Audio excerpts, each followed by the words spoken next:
Hello everyone! Guys, mayroon akong tumbler dito, tingnan nyo. Ayan, ang ganda niyan, malaki pa. Mercury tumbler. Ang kinaganda nito guys, hot and cold na to. Ayan o. Hot and cold at madadala nyo kahit saan kayo pumunta, mamasyal. Ayan, mag-travel. At ang kinaganda nito guys, matibay ito. Ayan o, yung handle niya. Ayan o. At talagang hindi ito kakalawangin guys, yan o, stainless to. Talagang kahit saan pwede mong maggamit. Maraming purpose to guys, marami siyang paggagamitan kahit saan kayo pumunta, pwede. At ito pa yung guys o, pagka iinom ka, ayan o, ganyan lang yan guys o.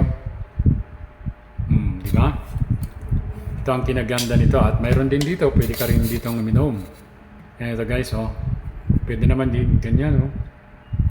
Kaya marami siyang paggagamitan. Tingnan nyo naman guys yung loob niya, oh. Ayan, mayroon na siyang straw. Diba? At ayan na yung loob guys. Hindi talaga siya kakalawangin kasi stainless siya. Ayan, oh. Ang ganda guys. Mayroon pa nito guys na 600 ml, mayroon na 900 ml.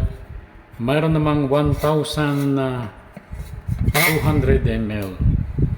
Kaya kung gusto nyo rin guys, check out na kayo. Nandyan lang guys sa Yellow Basket. Yan, tingnan nyo naman oh. Ang tibay, ang ganda. Check out na guys, nandyan lang yan sa Yellow Basket.